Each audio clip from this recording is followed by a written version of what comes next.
All right, hello everyone. This is Josh, also known as Yashu. I just want to say a happy new year to everyone that's like watching right now. That's like tapping into like you're officially watching the TLOY Talks podcast. So we've made it to 2026 and all that too, with everything going on in the world too. But just want to say happy new year to everyone. Make sure you're all safe, you're all happy, jolly, like in that sense too. And yeah, like when you're like watching this right now, whether you're new or whether you're a returning like viewer and all that, make sure to like, comment, and subscribe. Like in the video, make sure to check it out on all platforms: Spotify, Apple Podcasts, YouTube, Patreon, Buzzsprout, much more, and all that. And yeah, hit push notifications on the side too, like when you're like watching the video too, like on the channel and all that. And yeah, I just want to say hope you're doing well, and we're definitely gonna get like the video started right here too with the podcast. So we have like one of the rising artists in the Toronto GTA music scene, has made like a lot of waves through like a lot of platforms too. You might have seen him on the Judge Swell show and all that too. Like that was like a pretty crazy one too. You might have seen him on Busy Bee Convenience and all that. He had like a lot of like dope projects too, such as like Best Foot Forward, who he worked with like Bugs and like Snacks and much more. Has worked with did like other projects like Radio Friendly, Rhythm and Drill. Had like a lot of like recent stuff like Leave It Alone Part Two, Amazon Prime, Back on the Road, and Hot Chocolate. He was also like on the DMTV Presents showcase with the Minute of Music and all that too, like with one of his songs for Amazon Prime too. And yeah, I mean, we have Durham's own K-Train in the building. How are you Yes, doing today, sir. man? Yeah. Surviving, dog, like all of us, right? Yeah, man. When I first heard about you, man, like, I actually like told this like earlier too. Like, it was actually for the Macadelic thing and all that too. And like, Yeah. with your signature sound too, like, because you do more of like R&B, like melodic stuff and all that too, like the melodic, Yeah. like R&B, like rap in a way too. And like, For sure. I feel like it is like very unique to see, like, someone like in that lane, like, taking it forward and like elevating it with like a lot of stuff too. And like, bring like a huge influence within the idea of like love with the streets, other stuff going on too. And No, like, for sure. I mean, there's been, two sides to everything, right? I think a lot of, I feel like I see a lot of times in the comment sections, there isn't that much music that's like, you know, I want to say like female driven. I feel like a lot of Toronto artists just make things for the mandem, right? yeah. And make things for, and obviously like women, music is for everybody, right? But like Yeah. it's more male centered. So I try to make music that's more like, geared to the ladies, because I feel like women that tend to like more of a melodic sound over a rap sound in general. Yeah, So true. And I think like that's like kind of like the new wave right now too, because I know with R&B, like a lot of people like really like tapping and like moving forward too. And like, well, I for think we sure. have had a lot of melodic people that are like kind of making waves too. Like even now, like I'm like listening to people like Realist K, Keshi, I don't know if you know like this guy named like Isaiah Falls and all that too. Like I know he's like doing like his wave too, and like they're more like international like artists too, like American. Realist K is actually from I think Toronto, like around Scarborough and all that too. But Okay. yeah, like I know like that wave's like kind of like going in. And yeah, I mean, seeing you like being like one of the many, I think, artists like taking in that wave too, it's amazing to see. And I want to like kind of like start it off like in a little bit too. Like I actually like did some research that you were actually born in downtown Toronto. So Yeah. I was born at St. Michael's Hospital. My mom was actually a nurse there, so I guess it was convenient for her. But yeah, I grew up like in Scarborough, Victoria Park area. Like I wasn't there for too long, just for like, a couple of years, and then I came out to Durham. true. Yeah. So like even like growing up in Scarborough and like in Durham and all that too, like what was like the environment like for you, like growing up in these like ends and all that, Honestly, man, like, being a kid like is pretty standard, right? Like I feel like my Dukes were like, part of a big group of Caribbean people that, landed in the city. Some landed in the West End, some landed in Scarborough, and they chose to go farther east out to Durham. So honestly, growing up a kid was pretty standard, man. I guess like, you do the same things every other kid does. You play with toys, you meet friends, make new friends. Like, yeah, nothing out of the realm of craziness. Pretty standard. Pretty like an interesting like Yeah. childhood like in a way and all that, Yeah, for sure. Nothing crazy. True. So your background is it like mainly fully Jamaican, or are you mixed with? Like, I'm not Jamaican at all. I'm actually Trini. Oh, Trini. Oh, Yeah, true. I'm Trini and Vincy. Oh, nice, man. Yeah, brother. Yeah, man. So like even like growing up with like I don't know if it's like a Trini mom or Trinidad, Trinidad, yeah. and then Vincy mom and all that too. So I guess like those environments are like pretty interesting too, with the food, with the music and all that too. Oh, for sure. Like my dad, like he was the kind of guy that listened to like everything, right? So like when I grew up as a kid, like I was hearing from like, those older, Barris Hammond, Oh, true. like that type of stuff, to like Clear Clean's Revival. Like Elton John, Marvin Gaye, like, you know what I mean? Like, my dad even had a pretty decent collection of opera, Kathleen Battle, Luciano Pavarotti, like, Alright. so my music from when I was young was very well versed. Like, I was never listening to just one genre, right? I came up listening to everything. So, yeah, no, I mean, I guess that's the kind of like a little bit of an edge I have over Like other people, other artists for sure, because I feel like a lot of artists just tapped into what they listen to, and like, you know, I feel like a lot of us definitely grew up Caribbean culture. You know, you're gonna hear a lot of like the reggae, and you know, for my family being, you know, Tr3y, a lot of soca. That because my dad had like a big musical, you know, background for him, it was just like, Yeah, true. it just kind of naturally to me. I just listened to everything as well, right? True. Like, did they ever like play like country music at home too? Like, I know like a lot of the Caribbean families like tend to play like country. Yeah. You know, of course, you know, got those like random Celine Dion and like Shania Twain, like old reggae mixes and stuff. So I definitely heard a lot of those too. Actually, met Shania Twain when I was a kid in Timmins. Okay. So yeah, like definitely country influence as well. I mean, I would say it's probably the least played out of all of them, but definitely more like older soul and like a lot of Ray Charles. All right, true. For sure. Like, how was meeting Shania Twain like in Timmins? Like, was that? I was a kid, man. I barely remember that shit. I just know I did it. True. Yeah, this is my parents. You know, your parents tell you these stories, and you're like, yeah, whatever, you know. Yeah, man. Like Scarborough and like Durham and all that too. Like, I know Scarborough's like big with music too, and like Durham, it started to get big like over time, like the 2010s too. But even growing up, did you witness like the scene for a bit too with a lot of the artists that kind of came up around that time? Oh no, for sure. I mean, when I was, I'd say like high school age, like I guess people didn't know him as Heartless then, but like, you know, I mean, I knew him as Ginger. Like, he was rapping. There was a couple other guys when I was in high school that were rapping in the Durham area, so that wasn't anything like necessarily like new to me. Like, hip hop's always been a part of growing up. Like, there's a lot of guys, you know what I mean? Peter Jackson, for one, been rapping in Durham for a long time, had a name for himself. Bandit also. I know he's a West End guy, but he's also out in Durham time to time. So he's another guy there's been rappers around since I was a kid, man, for sure. True. Yeah, I know I think there was like this other guy, I think named like Mike Boogie and all that too, from Oshawa and all that too. Like, he did like, I think it's a white guy, right? Yeah. I know what you're talking about. True. And there's definitely a lot of artists out there doing their thing. Yeah. I think Keisha Fresh, like we talked about it like pretty like earlier too, and all that, and like I know there's like a lot of like new cats like out like nowadays too, like PKM and I know the Young Boys. Like some people like speculated that like Sav and like 100 OTD are from like German and all that too. So I mean, I wouldn't know, the different generation. Like, I've personally never seen those guys out there. Not to say like they're not out there, but you know how it is, right? You get a little bit older, you don't really see people outside as much, right? But I'm sure those guys are out there doing their thing, right? You know, best to them. I heard, you know, there's a case going on involved with those guys, so hopefully everything's blessed with them and they're gonna free up and, you know, continue to do their thing. True, man. As far as like, you know, rapping and like, you know, making music and like being an artist too, like how did you like kind of get into that like on your own and all that, you know? Well, I was doing the music thing like a long time. I used to make beats primarily, like for Heartless back in the day, and like that was the main thing. I always stayed like tapped into the scene and like, you know, listened to who's new, but I really kind of like just took a break doing my own thing for the longest time. I got back into doing music now myself, and like I used to rap a little bit as well when I was younger. So like for me, like I don't really do the rap thing as much because like I don't want to say it's too easy, but I feel like everybody raps in the city, right? Like, you know, I don't feel like Toronto needs another rapper. I feel like Toronto needs people that are gonna take a risk and try other types of music, you know what I mean, and try to push a different sound forward. True. And like production, all that too, because I know you produced for him for a bit too, for Heartless G and all that.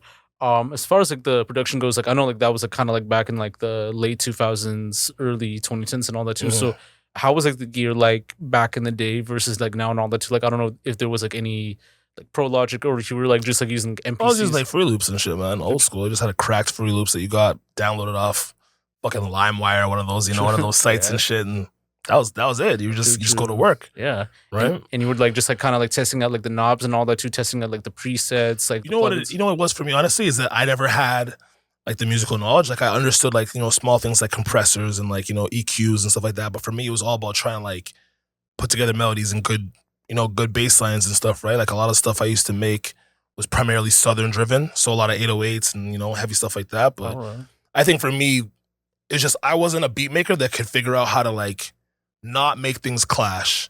And that's why I knew it wasn't really for me. Because when you listen to a beat, everything sounds together. Yeah. There's a lot of different mechanisms and parts, True, but true. it sounds together. And for me, it just kind of sounded like noise in a room. So I kind of just, I'm like, this isn't for me. Like I just, True. you know? I know what you mean.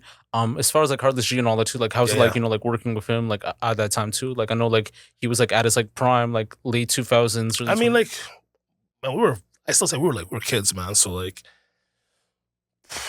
like he was the kind of person who like,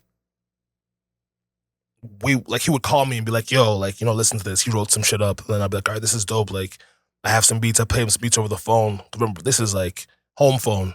All right. Calling off your parents' line, right? And I'm playing them beats. And he's like, yeah, this is dope. And then, we meet up at our friend's house. And, I have the beats either on like what we'd have. Do you have USBs? I don't even know what we had that time, brother. We might have had a CD. Might have just brought the beats over on a CD and had to burn it off the CD onto the computer, you know what I mean? True, yeah. We're using like Acid Pro 4.0, like programs that, no one's even heard of, like, you know what I mean? So it's definitely a different process. Like, even as far as like the equipment, right? We're using those like, like the old microphones, those like tan ones that have like the little, like, almost like an antenna. Yeah. So that's how like we were originally, we were kids doing that. I mean, as we got older, it's like, whatever, email him a beat and like whatever he likes, he rock with, right? But true. Like I don't know if you guys like had like the whole like floppy disk like at the time too. Like I know some people had like floppy disk and like they would like just jam. We're a little bit past the floppy disk era. I mean, like even a floppy disk couldn't even hold a song, right? Like we were definitely at that CD era for sure. I mean, everybody was burning CDs and stuff. That was like the wave. Like you had that big like binder full of sleeves with CDs in them, right? And like that's what I'm saying. When we were first doing music, we were like part of the actual original mixtape era where we're handing out CDs. True. So it's like that's kind of like where I come from with this music shit. Yeah, true. Like I know even with him right now, like I know he's like currently locked up, but like he's like still making like music like to this day and all that too. So for sure. You still like tap in with him and like check out the music from him? Man, we haven't talked like since like before he got locked up. Honestly, like I haven't had a word with him and like a chance and all that too. Yeah, a long time, right? What was that? Like maybe like it's been like 15, 16 years now, almost, right? So yeah, man. Yeah, it's been a long time. It's been a long time since I spoke to him, but I wish him the best, and hopefully he's got his mind right there, and he's obviously continuing with the music. So when he frees up, he can take keep it moving with that. I'm sure people would love to hear his music still because I remember he had like one of the biggest waves. Yeah, for sure. I mean, like I think it's like still big to this day too. I think like some people still remember too, and yeah, hopefully he's like doing well either way. As far as like your musical background and history too, I don't know if you had like any family members or cousins or any other people that did like music like way before you like kind of started. No, I don't think so. Like I got a cousin who like I think he used to DJ. I've always had like a couple like family friends, like we'd be at the function, they bring the speakers, so I knew like okay, that guy, he's a DJ, has the records, whatever. But to say like making music, nah, not really. No, like I've had like I said, a couple family friends that made beats and stuff, but actually being like an artist, nah. True. I think I'm the first. All right, man. And like, what kind of like inspired you to even become like a rapper and artist, and like even like take it seriously like till this day? So honestly, man, I don't know. It's something that I kind of always wanted to do, and I just felt like, as far as like music goes, like anyone who knows music like knows that it's an expensive thing to get into, and I felt like I didn't want to necessarily jump into it half-faced and not be able to like financially back myself. Pause. Right? So it's like one of those things like you just gotta, you know what I mean? Like some guys have it easy where like like somebody will see that they're talented and just give them studio time, which obviously can lead to issues because whoever pays for your studio time owns your music as well, right? But for me, it was just like I wanted to make sure I could do this because like going to the studio like a couple times a month and like getting songs mastered and paying for beats because like I try to do this the right way. There's a lot of guys that don't care and they're gonna like slime guys for beats and do all types of weird stuff. I'm not into that. Like I don't want to have any like bad words about my name in the music industry at all. I'd rather people like see me as a guy that like did it the right way. Yeah, you know what I mean? Like I don't want to cut any corners. I want to get there like on the strength of like my own merits and my own skill. Yeah, true. And like just like connecting, like building like community, like in a way too. And like for sure, I know nowadays too, there are like a lot of like communities like within like different regions too that can tend to like work through and all that. And like I think it's like finding like the right people that are for you and all that too. Like people with like a genuine like mindset too, because I know sometimes like some people come in like with the wrong intentions, like I'm trying to make music to get some women or try to get like some money, like that whole like quick lick type thing and all that. And I think sometimes too, like we tend to notice like how like it gets like weeded out too, because like those types of people tend to get like weeded out like pretty quick, and like people who genuinely like kind of like love music that Yeah, will yeah. do it like even if there's like no money like involved in No, all that stuff. I genuinely give a fuck about the music. Like, I want people to genuinely enjoy my music. Like, I've done like a few shows and stuff, and like when people come up to me, they're like, "Yo, I really fuck with that song." I'm like, that shit actually means something to me, because Yeah, sure. for me, it's like I've been through tough times in my life, like everybody else has, and like for me, music has always been there, right? So it's like I feel like music is such like a powerful tool, and it's a way for a lot of people to connect, and that's what I want my music to be. I want it to be something that people can resonate with, and people can like hold dear, and like they can remember, like whether it's like their best moments or their worst moments. Like, my song is a song that, like, you know what I mean? They'll be like, yeah, I was going through this and I was playing his record. You know what I mean? So like, you're right. Like, when it's genuine, I think the people, it translates usually. Yeah. And that's kind of what I'm banking on, right? Is the fact that like I really care about making music, and I care about people's like opinions and whether they like the music or not. So I think that's gonna like, at least push me forward, in my opinion. And like like when people like DM or like they try to message like, hey, like I think your music like helped me like in a way too, like that actually like helps a lot too, because For sure. like it leads to like a motivator and like people creating like the best forms of music too, speaking it like in third person, like where like they're speaking on behalf of the fan or they're speaking on behalf of like other like people and all that too. I think Dave did that like when he like released like Leslie and all that too. Like it was like about like a girl on a train that he met, and then he realized that this woman was like abused and like was like going through like a lot of like situations too. So that third perspective within music, like it tends to help a lot in understanding like what that person's like, understanding sure. how like that issue is a societal issue where sometimes you don't know like whether you could like change it or whether you could be like the voice to make sure people are like aware and like to Yeah. understand like why it's And that's the main thing too, is like spreading awareness, right? I feel like that's one of the things about music. Like, even when it comes down to like, I feel like one of the biggest things about music, whether it's like positive or negative, is love, right? And I feel like, if you're a good artist, the way that you should be able to explain it and get it across, like people will be able to resonate with it and like be like, okay, like I felt this before, and like, or like maybe I made somebody feel this way, and like, I should have been better by them, or whatever the case may be, right? It's one of those things. It's good to make songs that are real and songs that people can actually feel and like be the soundtrack to their lives, right? Yeah, exactly, man. And even with the artists and like other like genres like you're influenced by, like what were like those ones that kind of helped like build your sound and all that too? And like, do you have like any artists that you want to like work with someday for the most part? Okay, so like this is such a funny thing to say, especially because like I'm a bit older, but like I say this all the time. Like, one of the guys that like really made me especially go forward with the melodic sound is like like when Casper and K Money and those guys got big with Come Outside, right? I was like, this is crazy. I'm like, this is actually like, this is different. I hadn't heard anything like that from Toronto. Like, I was more like the Sam G, Heartless G era, right? So it's just like when I started listening to Toronto rap again, like it really caught my ear, right? So I was kind of like, okay, like this is like 2018. I was like 2017, 2018, maybe around then. I was like, yeah, like, these guys are dope. I thought like, maybe I'll try my hand at this music thing. So I started like in my mind, like thinking about it. Like I started getting I wasn't really big on designer clothes. So I getting the designer clothes, so I getting the jewelry, because to me, it's like, it's part of like the rapper starter kit. Is like, you got to look the part, right? Yeah. And like, it's easy enough because like, I have a jewelry company with my friend, and we also have a clothing line. So it's just like, I don't got to pay as much. Still got to pay. But, it's easier for me to do it that way and, kind of generate the image of the rapper as well. Yeah. To get started. So like, as far as music goes, like, it was guys like them. But I'd say more so like my actual sound is definitely Drake, right? Because I just feel like as far as like artists go, he's easily the most versatile. He tries to touch the most different parts of hip hop and urban music in general, right? So that's definitely who I model my music after the most, by far. True. Like, how do you feel about Iceman coming up soon? Like, I know it's gonna be like released sometime like later this year and all that too. So I don't know if you're excited about that project. Well, for me, it's like, bro, people, you get a lot of hate for being like a Drake stan, but I'm the kind of person that's like, I listen to Drake. You know what I mean? And like, I didn't always listen to Drake. Like, I didn't really become a fan of Drake, like a true fan of Drake, until If You're Reading This.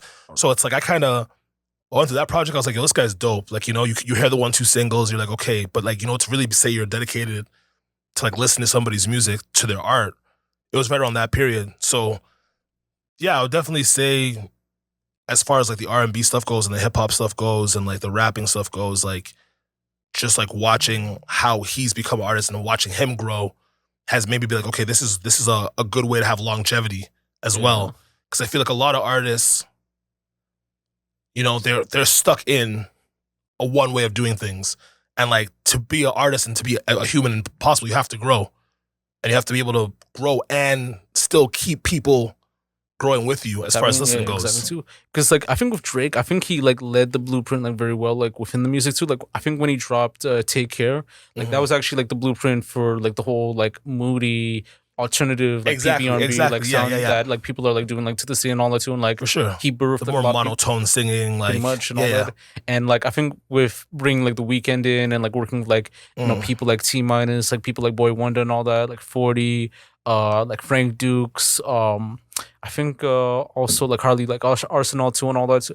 Yeah. Like he like laid the groundwork on like how certain sounds should be, like how this should be, how this should be like pitched in, like how you know you got to have like more of an introspective like rap on like some of like the bars and like punchlines and all that. And I think it like laid it within like other projects too, like with like Nothing Was the Same. And as you said, like if you're reading This Is Too Late, views maybe not as much reviews and all that too. Like I know there's like some like hits and then others it's like on and off sometimes, and then you know with More Life and with Scorpion and you know even with the new music now. So I feel like right now it's like leaning on to something different too, and I feel like with this like new project coming up, I think like he's gonna definitely experiment with like a lot of stuff too, like go for different styles, like approaches and all that, and like I think maybe have like more of a you know unorthodox like type of feel on like how the sounds are gonna be, to where it's gonna be like less Americanized and more to his like roots and to like other influences like he's like tapped in with like the UK and much more and all that. No, so no, for sure. yeah, man. As far as like your creative like process goes, like when making music, so like what's that like, and like you know a day like in the studio like for you know? So for me, like, I go to the studio. I go to the firm, which is my homie's studio, my engineer. He's actually the first engineer I started working with. So like I've worked with a few different engineers, been to a few different studios, and like this was just like, you know, the person I felt can help me craft my sound the best, right? So me and Johnny have been locked in now for about like 4 years, and yeah, it's just money. Like I just go there. I'll depending on what I'm doing, if it's rap, if I make a rap record, I'll just hear the beat, right, go in there, punch it. If it's something melodic, usually what our process will be like is I'll go in there and I'll kind of like I'll like hum or like sing a couple melodies. We'll go through them, you know, we'll patch it together, kind of like make a like what we think sounds like a good verse or a good hook, whatever the case may be. And then we go from there and I just write to each part, and that's how we create. True. And like so like far as like the studio goes and all that too. So I don't know if you have like different like studio like presets or like rules or anything like that. So like I know some people have like a lot of people like in the studio, some don't. Others it's like you don't just see you and the engineer or the producer and all that. Others it's like I don't care. I don't really care, bro. Honestly, like when I first started making music, I feel like a lot of us tend to be maybe a little bit nervous at first. So they want to punch by themselves. But for me now, it's like the more people in the room, the more energy is kind of like, you know, like it's like I got to do some dope shit now. I got to come up with something crazy. I got to be like over the top now. It almost like pushes me, right? In a sense. So it doesn't really make a difference for me. Like I will say more times than not, I am creating by myself. It's just me and my engineer, or like maybe me and like one friend or so. But you know, it's never too crazy in the studio. I'll say like we're usually there dolo. True, man. Yeah. As far as like the stage name goes, because you have like Tr3y, like I know you put like I think the free like on like Trey and all that too. Yeah. So tell me like more about that, you know? Well, it's just a play on something, right? Like, you know, there's I want to say like an Easter egg, and why that's the name. So like I haven't really given I'm at that point yet where I'm going to, you know, explain that, but that's basically what that is. All right, you know. True. It's kind of a name that I came up with, and the Easter egg will eventually be explained. Yeah, man. At some point. In due time, you know, so. For sure. Yeah, man. Like with Best Foot Forward, like I know like that's like one of the main like projects like I kind of like tapped in with at first too, and then you had like Radio Friendly, Rhythm and Drill and all that too. So like what was that vibe like when you were like creating like those projects like within the creative process inspiration, you know, with that Radio Friendly and like Rhythm and Drill? Okay, so I'll start with Rhythm and Drill off of that was the most recent one. That was something I threw together. And I think as an artist, sometimes you got to be honest. I have a lot of music that I'm kind of going through, and it's like you go through this process where it's like you make something and you're like, yo, this is hot, The next day you're like, nah.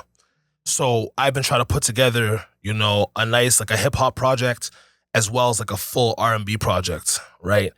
And in that time period, like a lot of people, you know, they said like, you know, I came out, put my foot on the gas, I kind of, you know, pulled up. And it's just because the creative process was just like, I want to make sure everything is great. Like I genuinely care about this shit. Like I'm not just, you know, oh, I want to make this music and hopefully blow up. Like obviously everyone wants to blow up and get the fans and, you know, I don't really care much for the fame, but the notoriety and the respect of being a great artist. But for me, it's like I actually want to put out quality music, so I'm not just throwing shit out there, right? But in a sense, the Rhythm and Joe project kind of was that. That was my like, okay, here's an offering. Like I've been silent, you know, here's a project, right? Radio Friendly was more of a like, okay, like I knew I wanted to do more commercial music when I first started like making music, but I hadn't really like found my sound per se.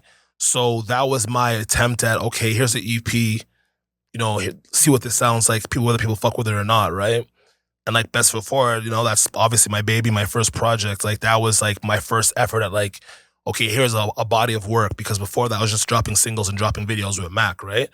And I felt like, you know, I'm old school. I don't think singles are enough. I come from the generation of like, you drop albums. You know, try to drop an album every 2-3 years and like, you know, make it a solid body of work. So that's really what that was for me. And like, I felt like that album had a sound and a direction, and, you know, I was trying to get a point across. And that's why it's called Best Foot Forward, because I felt like every record was like, I'm showing you like, you know, I'm here now. I'm the new guy. Yeah. You know, watch out for me. So True. Yeah, because like when I like hear like some of your stuff too, like I know there's like a lot of like contemporaries in the scene, like, you know, even within Toronto that kind of like encapsulate that sound too. But I feel with you kind of have like a different approach to where, you know, you keep more with like the melody. Sometimes others like tend to rap. Sometimes others it's like hit or miss sometimes too with the autotune and all that too. Mm-hmm. So like I think with you, like I don't think you don't really use like autotune as much and all that, right? I mean, I use the same shit. Everyone else uses the auto-tune, the melody, and all that type of shit. I just feel like the difference is I'm willing to try more, like, I want to say like advanced melodies, but like I feel like most artists that try the melodic thing like stay in a certain pocket. They're kind of like rap singing, right? Like I don't rap sing. If I'm singing, I'm singing. I'm just like singing kind of in a rap format. Yeah. Right? So when you hear it, you're like, well, if this guy rapped this, it would sound like this. But because it's melodic, you know what I mean? And I'm singing, I'm doing like riffs and all that bullshit, whatever. It sounds like, oh, this guy's really singing. But like my context or what I'm talking about is still so like, it's still so hip hop. It's still so street. So it's like, you know, that's why I feel like makes my sound so different. True. Right? Because you feel like you're listening to like Usher or like Chris Brown, but it's Young Jeezy's lyrics. So you know what I mean? Like it's just like that's the difference. Yeah, at least to me. So and like you've had like a lot of people like that kind of like were in these like projects too that like kind of like tapped into, like you watch like, you know, with Macadelic, Solo YS, Portion, like a big one, because I know he had like that whole like Warner co-sign and all that too, and like Bugs, and even with like Snacks too, like who's like Rochester based too. So how did you like work with those guys, and like, you know, even with your friendship and like working like relationship with them, and how was it like, you know, like even like making music with them, you know? So like I give a lot of credit to like Macadelic, because like Macadelic brought me and Bugs together, right? And like Bugs is my dog. It's like it's such a funny thing. It's like the world has a way of like bringing certain people together, you know, and like the invisible string theory and all these kind of things. And like me and Bugs have like a lot of common friends. Like the fact that we weren't friends a long time ago outside of this music shit, it's just weird, because we literally have like so many people that like, you know, he considers like family, are like family to me. So like naturally when I came around Bugs, like, you know what I mean, Portion, that's his people, and like even Snacks, those are guys that are around him that he, you know, that are considered close to him. So that's kind of like how the music thing built. And I feel like also that translates to the music too. Like a lot of artists, you know, they're collabing just to collab, and they want to make a hot song, or, you know, niggas are putting up money and they're like, yo, let's do this record together. Yeah, exactly. But I feel like because like there's actually a genuine love and connection between me and these guys, like we actually have respect for each other, the music comes out a little different, you know what I mean? Yeah, exactly. Like I know with Bugs right now, like I know he's like paving the way for helping like other artists like within his community to absolutely kind of get like a rise to, like I know he actually worked with this female artist, I think from Pitfield, named Ju27. Like I think she had one of the recent tracks that kind of like blew up crazy with that Pluto instrumental too. So I think she actually ended up going to my studio. Funny enough, I had a session that day. I was supposed to be there, but I think I was too hungover or some shit. So I just called Bugs and said, yo, just holler at Johnny, take the session, and then they end up cooking up. But no, I haven't got a chance to meet her yet, but we're supposed to link up too and, have a conversation and talk about music and just give her that guidance. Because, obviously the younger generation, you have to kind of, I'm a big believer in showing people the way. You know what I mean? Like, I feel like in my generation, there wasn't a lot of people that wanted to, like, give people the sauce. They kind of want to just keep it to themselves and, like, finesse other people, right? But, like, to me, it's just, I'm not that way. I'd rather put on for the youngins because we went through it. You know what I'm saying? There's no reason for them to have to go through it blind face. You have to, share the knowledge. Teaching them and, like, showing the ropes on, like, how to, like, move within the industry, too. Yeah, no, I for sure. Even with, like, some of, like, the new music, too, because I know you have, like, Leave It Alone, Amazon Prime, Back on the Road, like, Hot Chocolate and all that, too. Like, I don't know if they're going to be for, like, an upcoming project soon. And even with those, like, tracks, too, like, what was, like, that, vibe, like, creating those songs, Okay, so it's so funny. So a record like Hot Chocolate, like I go out to London frequently. One of my homies lives out there. Actually, a couple. I always say it's like one of my homies, or like one of my close homies lives out there, and I have a couple friends out there. So like, there's a studio out there that we go to, we cook up, and he makes music too. But he's one of those niggas that's like really talented, but just doesn't give a fuck about trying to make a career out of it. So like, we'll just go there and we'll rap, and sometimes like I'll just have time and I'll make a record while I'm out there. So I had made Hot Chocolate just on some drunk shit one night, and I was like, fuck this record. Like, I don't give a fuck about this record. You know what I mean? Brought it back to my studio on the, I guess it would be the east side compared to there. They're farther west. And my engineer's like, yo, this shit's a slapper. Like, you should finish this record. And I ended up finishing it, and then ended up being a record that I dropped because I just felt like people don't, like, my first project, I didn't really rap. I rapped a little bit, but like I didn't really have a full rap record.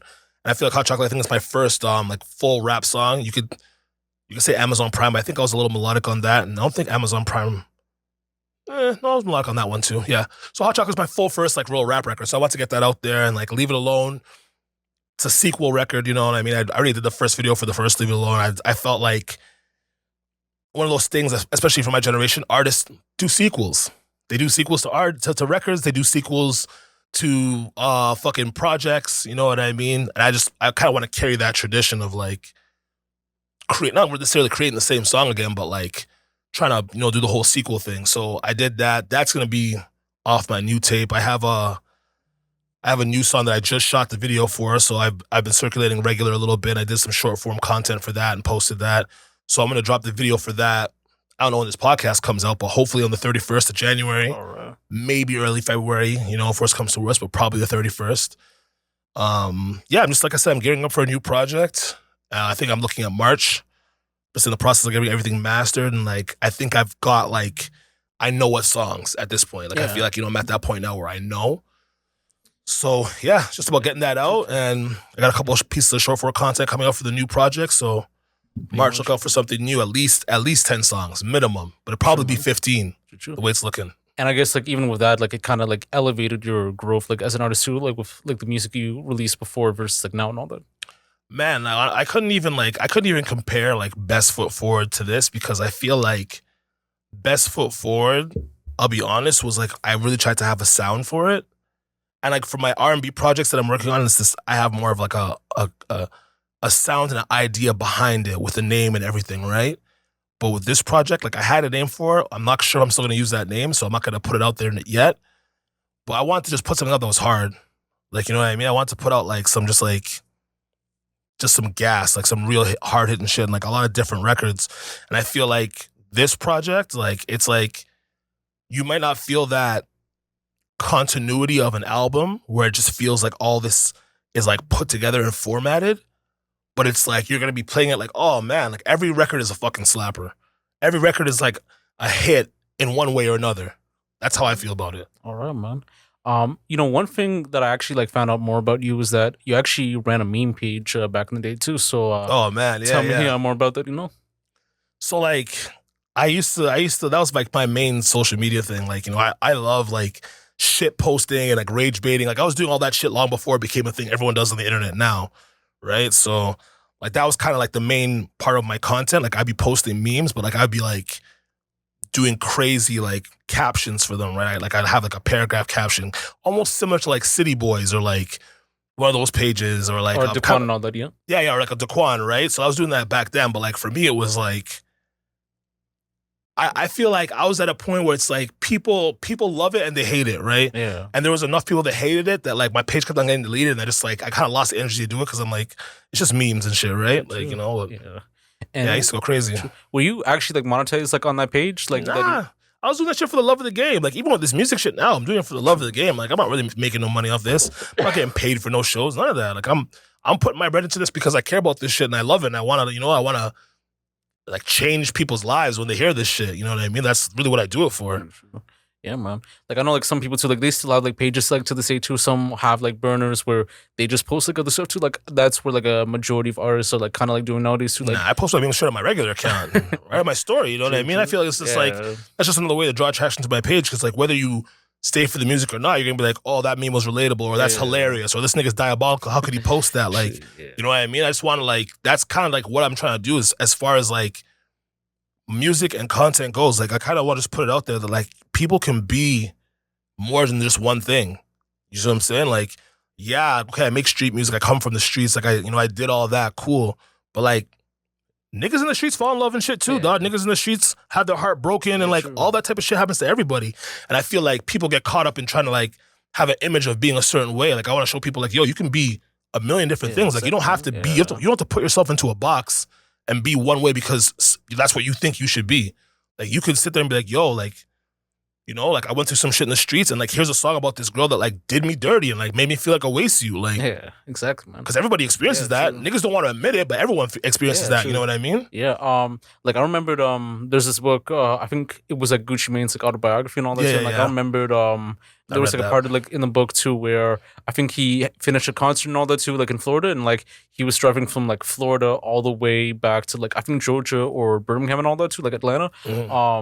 And like in the middle of the night, his favorite song that he actually like wanted to like listen to was like "Ordinary People" like by John Legend and all that too, and like that was like I think one of his favorite songs that kind of reminisce like on many like memories and all that too, and like you know this is like this like big street dude at the time listening to like John Legend too, and like you know it's something that not a lot of people like can take into because they have these like this like perceived like notion that you know street guys like only listen to the street shit and all that too, but like for sure a lot of them tap in with like other stuff too, like even one of like the main drug dealers like back in the day too, like AZ Phase On, like he was like listening to like 80s like rock, 80s like I think soft rock too. Bro, like, I listen to fucking you catch me listening to some ABBA, some Billy Joel, like yeah, man. You know, you could never guess what I'll be listening to. I listen to any and everything. True. I listen to Ella Langley, like so I'm tapped into a lot of different music too, and then that's like what I mean by like as far as my content goes and even like my music. Like I don't want people to sit there and be like, yo, this guy's mad one dimensional. Like exactly. Like, no, bro, I'm a human. I have the full range of human emotions and I've experienced things just like you have, right? So exactly too. It like kind of creates like a lot of like personalities and like even like you know character within growth and all that too. That you could like be like this like one person that's like tapped into like various like formats too and like various like subgenres and scenes and cultures and all that too. And like you know you elevate from there rather than just like being in this like one trick pony lane and all that. No, so for sure, yeah, man. As far as like social media goes, like how do you feel about it? Like kind of like right now.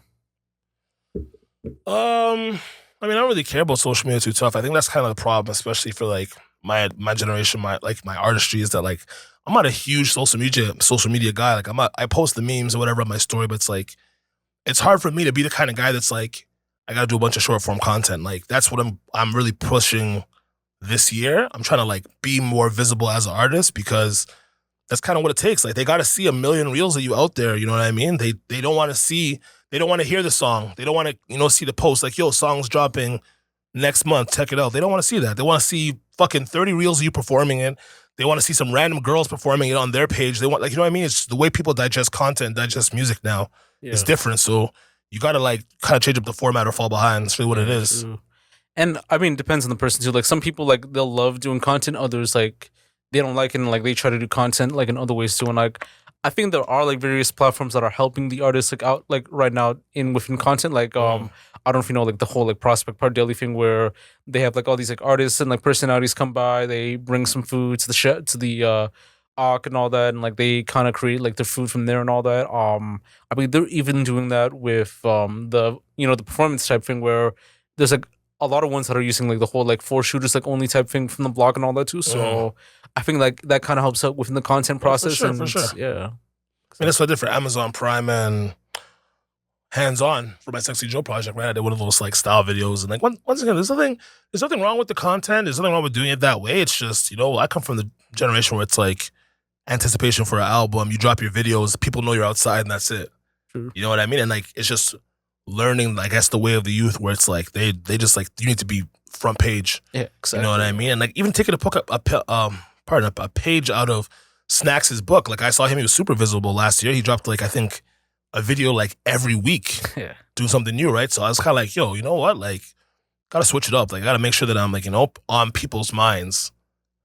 Yeah, that's really what it is. Yeah, for sure, man. And I know you're doing like the whole like podcasting thing with like Cringe Kev and all that too. So how is it like, working on that, and like how did that like kind of like formulate, It's actually funny because like I know Cringe's sister, because her sister used to be like friends with one of my neighbors as a kid.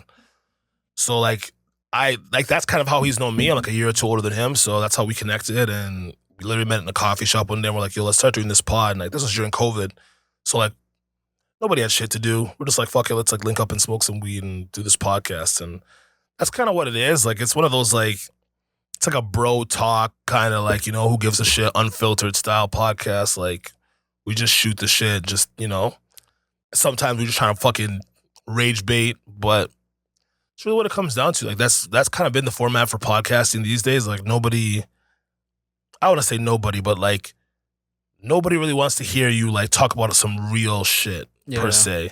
I just want to hear people like joke around and fuck around. So that's kind of like the basis of that. Yeah, the format nowadays. So, yeah. How do you even feel about like the state of like podcasting right now too? Because I know there are like a lot of like different entities and like different people like taking on like different like podcasts too. Like there's like a podcast like every other week and all that. I don't care, man. Like at the end of the day, people deserve the right to like have their voice heard. Like people always say like, oh, there's enough podcasts, or like no more. Take these podcasts away from these men. Take these podcasts away from these women. Like we need these personalities to be put out there. Like I need like when I sit there and like I'll fucking like like make a post and say like sometimes women can be really fucking shitty people, right? And people will be like, no, that's crazy. That's sexist. That's wrong for you to say. I need those women that have awful opinions to have a podcast microphone so I can sit there and say, that's who I'm talking about. Not all of them, but you need to understand that there are people like this, right? That's the point of it. Like, I don't care that there are people that have awful opinions, because that tells me that everyone that echoes that opinion is someone I need to stay the fuck away from. Yeah. You know what I mean? I mean, you kind of have like a whole like learning opportunity because like, you get to like learn from these people too. And I'm not even going to front. Like, I think in my opinion too, I feel like the best podcasts like nowadays too tend to come from comedians like in a sense too, because I think with comedians, they have an unhinged way of, speaking on content or like speaking on like certain like stuff and all that too, and like with their guest or with their host, like it kind of like lays it out too. Like comedians just have a freedom to like be able to get away with more, right? And that's kind of like the basis of our podcast, right? Because like Cringe actually is a comedian, right? So it's like that kind of always has that lens of, even though sometimes we'll talk about things that are taboo or serious, we're fucking joking. See what I'm saying? And it's like, if we were actually to be on some like scholar fucking glasses, quarter zip sitting there talking, people would like be like, yo, stop these guys. What they're saying is fucking insane. But when it's with a comedic lens, you kind of have a longer leash. Yeah, pretty much. You know what I mean? You can get away with saying a lot more shit. True.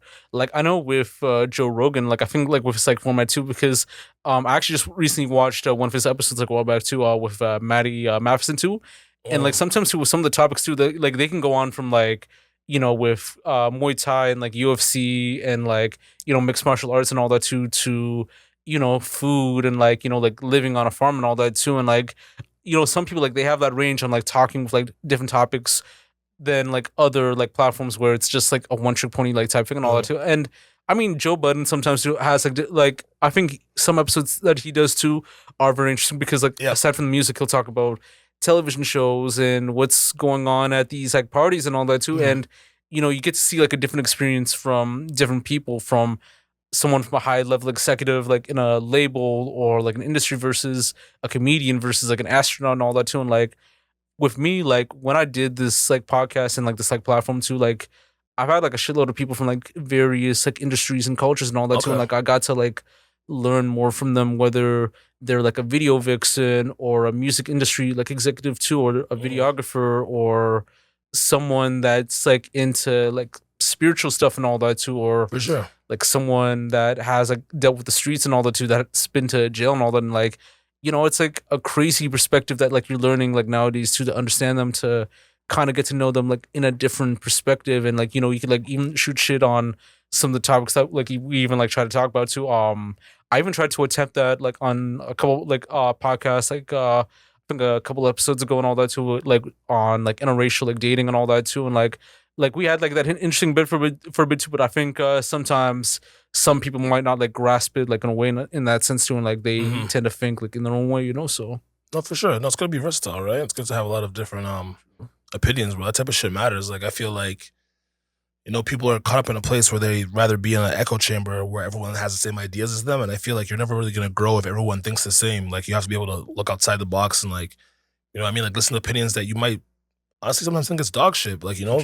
you have to kind of see where that person's coming from. Like, there are a lot of opinions that I hate, but I'm not going to hate the person because that's their truth. yeah, exactly. You know what I mean? Yeah.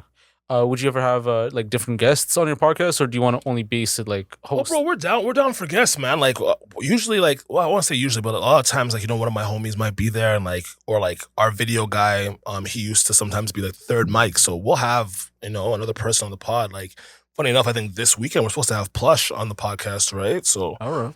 we're gonna, like, you know, we're gonna see what that's like. We've had a couple of like pretty big guests in the past, honestly. Like we had Rax a long time ago, because we're shooting both, like, around COVID time, so we kind of had like a little hiatus for about a year or so, and we kind of got back into it. But we used to have guests back in the day. We had Mercedes Blanche. I think she was the nurse that got fired for having OnlyFans. Oh shit. In Toronto, right? So that was like kind of her thing. All right. I think now she's like super successful in fucking movies and commercials, all type of shit now, right? So we've had a couple solid guests in the past. I think that's something we're definitely going to focus on more this year. Like, you know what I mean? Just as far as just trying to push out quality content and like just get different voices and different opinions out there, right? All right, man. Yeah. Hopefully, like, I get to see like more of the content soon and all that too. For Like, sure. I think I've seen like a clip like on IG too where he talked about the whole like Toronto accent type thing and all that too. And like, I think that's like gaining traction from there and all that. And hopefully, like, the episodes become more better where people like tapped in like fully too, and like. You know, you get to have like a studio, or you get to have like a place where you could like record like on your own, like fully like in a way, you know. So I mean, for sure, that's always the goal, right? Like once we get to a point where it's like the podcast is like, you know, like more like so like monetized, we can start caring about things like that too. Like when we first started doing the podcast, we used to do it out of what the fuck is that place downtown with all the shipping containers? You know what I'm talking about? Like the Portlands and all that. Yeah, it's around Portland, but it's like I think it's at the corner of Portland and something. But no, it's before Portland. It's actually at the corner. I think the Warner Building is there too. It's right when you go over that bridge. Liberty Village or something like that. Nah, it's not Liberty Village. It'll come to me later. I think it's called Stacked. I think it's called Stacked. True. So they have a bunch of different buildings there, and one of them was a podcast building. That's where we first started ever doing the podcast. And then over time, it was just like, it was just too much of a journey for us to both go to the city. We started doing it at my place for a little bit, shooting the pod there, and then we kind of just fell off for a bit, man. And like, you know, now we're back at it, fully locked in, and we're just gonna try and push it forward and, like, you know, get to a point where we'll be in a space like this. Yeah, man. Nah, 100p. Like, definitely would love to see it, you know, in a way, you know. For sure. As far as the Toronto Canadian like music scene and all that too, like, what are your thoughts on that right now, on the status on the scene right now, and do you feel like there should be some changes on the direction of where the scene should go to?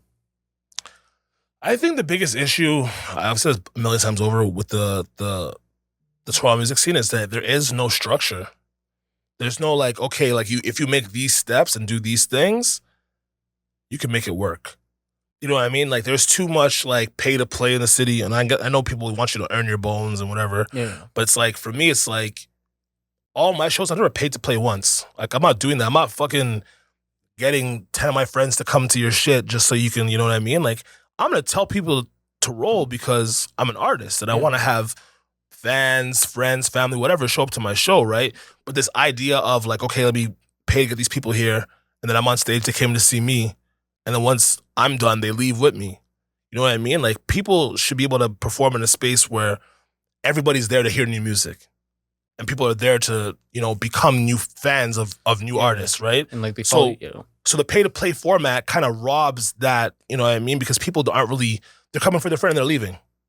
And like, I've seen it many a times. Like, I've gone to many of these shows. I just choose not to pay to play, right? Yeah. And like, I've definitely in those spaces, like, you know, gained new fans and, you know, I mean, talk to the crowd. But that's also because I'm a showman, right? And I'm like, I know how to do this shit. Like, you know, when I first started, it was kind of like, okay, like, you know, you're trying to get your bones of it. But once you understand like what the crowd's looking for and, you know, I mean, how to get engaged and all that type of stuff, it becomes more easy and you'll start to gain fans that way. But when you're you know, a new guy, you're just making your music and you're trying to get your bones, nobody cares about this guy. You know, only his friends care about him. Only his friends came to hear him. Yeah. They want to come there to see either their own friend that's doing that or the headliner. All right. That's just the honest thing about it, right? Yeah, so true. I feel like it's unfair for the musician, but fuck it, music is super saturated, so I guess they have to find a way to weed people out. Someone's got to pay. You know, you're not willing to pay, then you don't get to do the show. I get it. True. But yeah, I know some people like they do like more of the open mic type stuff too, like where they perform like more for like the smaller promotion brands and all that, or for sure, like I'd be the down to do community that like shit. based brands, and like I think like it works out from there where you build your community. Others, it's like they do the whole like busking thing, or they try to utilize social media for people to check them out and all that. And some like even like book their own shows at like different venues, too, whether it's like a small bar or whether it's like a small like venue to I think there's like this young underground artist named Tr3y and all that who's actually doing a show. I think just in some days from now at this like small like dingy venue, but it's like sold out like in the middle of like Young and Dundas and all that. And like you know, some people like will go to certain shows in the most like awkward like spots and all that, and like some people just like rock it out either way. For You know? sure, So, yeah. I've done those too. I've done like I went to this one Ram show. It was like in some small basement in fucking London. It was like fucking 10 people. You know what I mean? I've done the shows. Like, you know, I have nothing against like the location or whatever the case may be. I have an issue with like the format. I think it's harder than it needs to be for new artists to just be able to like perform and put themselves on in places.